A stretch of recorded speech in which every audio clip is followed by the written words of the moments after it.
Okay, so we've gotten a lot of feedback from listeners lately about the skilled trades, Yeah, and it seems like there's a growing interest in manufacturing specifically. definitely. Yeah, So we thought we'd dive into a career path that's often overlooked, but it's vital to, well, pretty much everything around us. it really is. And it's a field with a lot more depth than people might realize.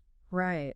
So today we're talking about what it really takes to be a surface grinding machine operator. A career path that's, well, let's just say it's more intricate than just sanding down a piece of wood. Exactly. And to guide us through this, we're turning to RoleCatcher's career guide on surface grinding machine operators. They're known for their practical, no-nonsense approach to career advice. Totally.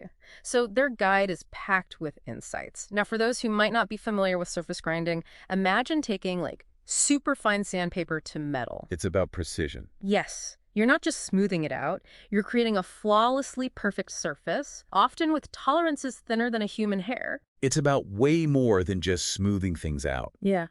We're talking about incredibly tight tolerances, often on parts where even the tiniest imperfection could spell disaster. Oh, absolutely. Yeah. Think aerospace components, engine parts, hmm those kinds of high-stakes applications. Right, where even the slightest flaw could have huge consequences. Exactly. And the guide really dives into that, the precision aspect. It talks about using abrasive wheels to achieve these super smooth finishes. Different wheels for different purposes, too. Right, and it emphasizes how it's not just about removing material, but about achieving a very specific outcome. Exactly. It's about control and precision, understanding the material and the desired result. They even get into like different types of grinders. They mention wash grinders. Oh, yeah.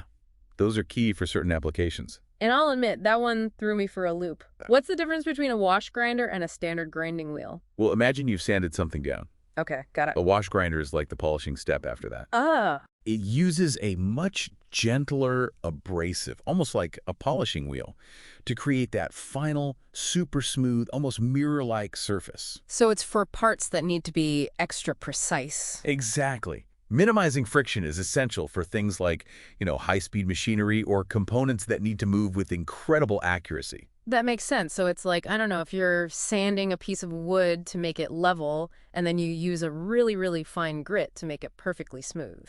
Precisely. And this actually highlights something crucial about this field.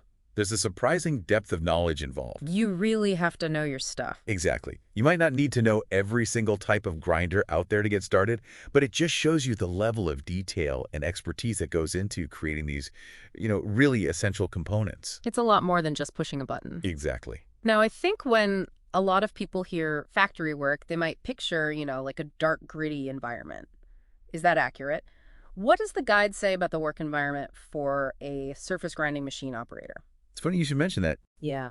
because the guide actually points out that the work environment can vary quite a bit. Oh, really? Yeah, you're right. Some operators do work in large factories, Sure. Yeah. but there are also clean, climate-controlled facilities out there. It Interesting. really depends on the specific industry and company. So you could be working in a super high-tech, almost futuristic kind of setting. Absolutely. That's really interesting. And I imagine for someone who's, maybe a little hesitant about the traditional factory image, that's a huge plus. Oh, for sure. Knowing that there's that kind of variability. Absolutely. And that's something to keep in mind when you're, actually looking for jobs. Yeah.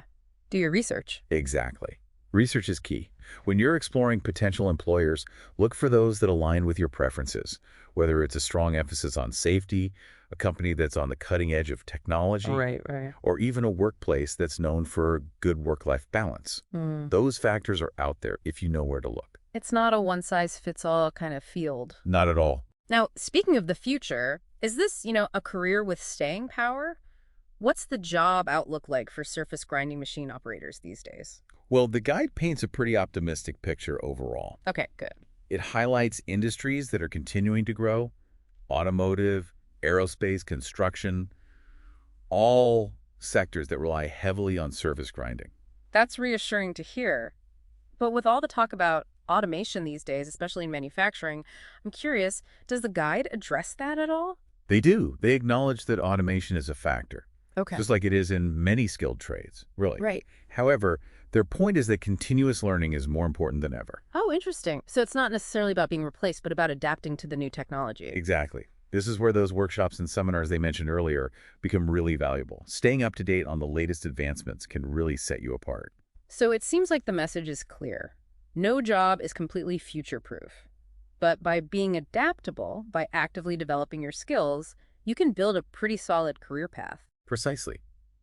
And let's not forget, there's a real sense of satisfaction that comes from working with your hands, taking raw materials and using your skills to transform them into these precise, essential components. It's that sense of craftsmanship, of creating something tangible. Exactly. Now, let's get down to the nitty-gritty, the pros and cons. The guide lists quite a few. What are some that stand out to you? Well, on the plus side, they mention good salary potential, which is always nice to hear. Always a good perk. And I think this goes back to something we talked about earlier, skilled trades being often overlooked.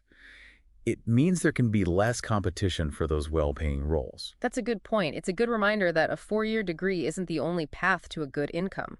Sometimes those hands-on skills are where it's at. Exactly. And, they also highlight the diverse range of industries you could work in. Yeah, you could be crafting car parts one day, aerospace components the next. It's not a one-size-fits-all field. Right. Now, of course, no job is perfect, right? Right. On the flip side, the guide is upfront about the repetitive nature of some of the tasks. It can be physically demanding at times, potentially noisy, and of course, safety is paramount when you're working with powerful machinery. Right. You have to be incredibly vigilant. Absolutely. And they also point out that depending on where you live, job prospects might be limited. That makes sense. Manufacturing isn't exactly evenly distributed geographically. Exactly. So depending on your location, you might need to be open to relocating to find those really good opportunities. That's a good reality check. It's easy to get excited about a career path, but location and job availability are definitely important factors. Absolutely. It's all about finding the right fit for your individual circumstances. So we've covered the work environment, the job outlook, and some of the pros and cons. What about the actual skills and knowledge needed? What does it take to be a successful surface grinding machine operator? Well, one of the first things the guide does is dispel a common myth. This isn't just about pushing buttons. Oh, really? Tell me more. You need to be able to interpret blueprints, grasp mechanical concepts, work with precision measuring tools, and you know what else? What's that? You need solid math skills. Math skills for grinding metal. Absolutely. Think about it. You're dealing with incredibly tight tolerances, making minute adjustments to achieve a specific result. Okay. Yeah. That often involves calculations, especially if you're dealing with fractions of an inch or even smaller measurements. So you can't just eyeball it. Not at all. Precision is key here. That makes a lot of sense. There's a lot more problem solving involved than I think people might realize. Exactly. You need to be able to troubleshoot issues, make adjustments based on the materials you're working with, and adapt to unexpected challenges. It's not just about following a set routine. I love that we're kind of challenging these preconceived notions about skilled trades. There's a real art and science to it. Absolutely. And speaking of challenging yourself, the guide emphasizes the importance of continuous learning as a core part of this career. It's not just a one and done kind of thing. Exactly. Technology is always evolving. New materials are being developed. Industry standards are being refined. So if you're someone who enjoys learning new things, who's always up for a challenge, that's a massive asset in this field. It's like you're constantly sharpening your tools, both literally and figuratively. Exactly. And they mention like workshops, seminars, training programs. Are there any particular certifications or qualifications that are especially valuable in this field? Something that would make someone's resume really stand out? That's a great question. While a high school diploma is often the baseline for those entry-level positions, having some additional certifications can definitely give you a leg up. Okay, good to know. The guide specifically mentions the National Tooling and Machining Association, or NTMA. Okay. They offer a range of credentials, from basic machine operation to more specialized areas like CNC programming. CNC programming, that stands for computer numerical control, right? I've heard that term thrown around, but I'll admit I'm not entirely sure what it entails. You're right, it stands for computer numerical control, and it's becoming increasingly common in manufacturing. Basically, CNC machines use computer programs to automate the machining process. So instead of like manually controlling the machine's movements. Exactly. You're essentially writing code that tells the machine exactly what to do, how deep to cut, what path to follow. It's incredibly precise. Wow, that sounds really complex. It's like you're almost speaking a different language to these machines. It is a specialized skill set, but it's also incredibly powerful. CNC machines can produce these incredibly complex parts with amazing accuracy, and they can do it much faster than traditional methods. Imagine like designing a 3D object on a computer and then having a machine carve it out of metal with this incredible precision. That's the power of CNC. So having those CNC programming skills, that would be a significant advantage for someone looking to get into like the field of surface grinding machine operation. Absolutely. It signals to potential employers that you're not intimidated by technology, you're adaptable, you're eager to learn new skills, and you're committed to staying on the cutting edge of the field. It's like having a secret weapon in your back pocket, a skill that sets you apart from the competition. Precisely. Now, shifting gears a bit, let's talk about actually landing that job. What advice does the guide offer for someone who's actively searching for surface grinding machine operator positions? Yeah, let's get practical. Where do you even begin to look for these kinds of roles? Well, the guide really emphasizes networking as being absolutely crucial. Okay, networking. Got it. Attending industry events, connecting with people on LinkedIn, even just reaching out directly to local machine shops or manufacturing companies, these are all great ways to get your foot in the door and start building those relationships. It's all about making those connections, putting yourself out there, letting people know you're eager to learn and contribute. Exactly. And when it comes to actually crafting your resume, they emphasize the importance of highlighting your relevant skills and experience, Okay, makes sense. even if it's not from the exact same field. So if you've worked with any type of machinery before, even if it wasn't a grinding machine specifically, make sure you showcase that experience. So even if you're coming from a different background, there might be transferable skills that you can really leverage to your advantage. Exactly. Like, have you worked in a fast-paced production environment before? Oh, sure, that makes sense.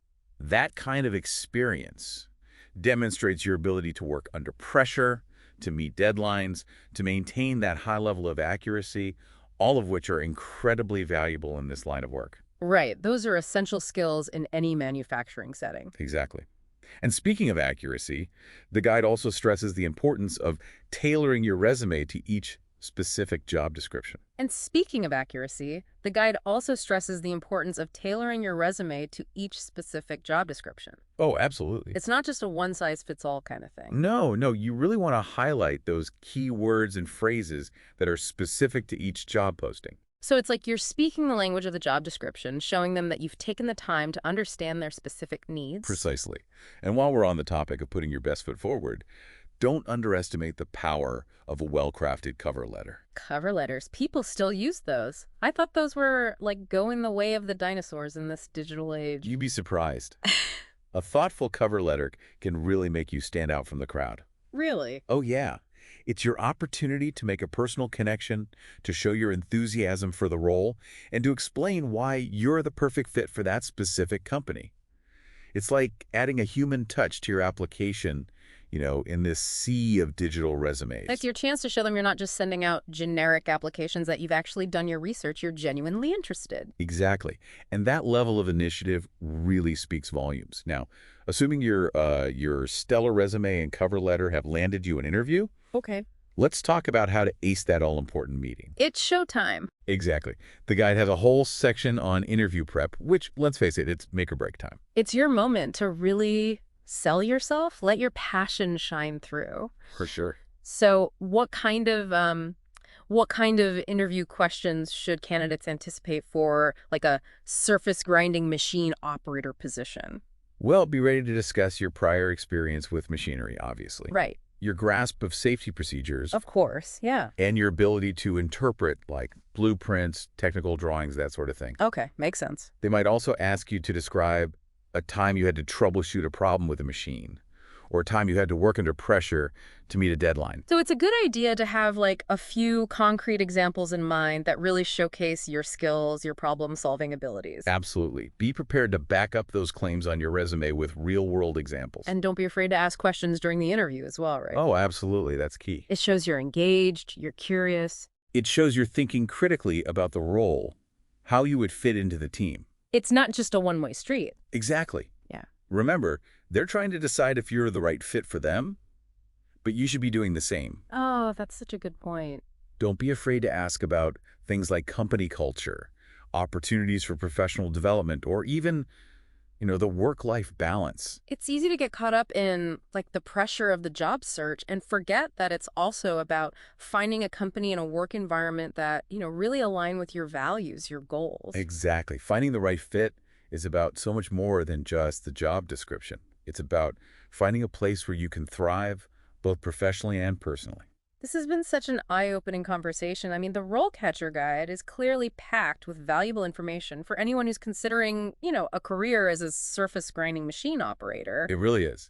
They've done a fantastic job of presenting like a really realistic picture of this career path. They don't shy away from the challenges, do they? Not at all. They talk about the potential for, noise and dust, the repetitive nature of certain tasks, the constant need for vigilance and safety. Right. It's not all sunshine and roses. Exactly. Yeah.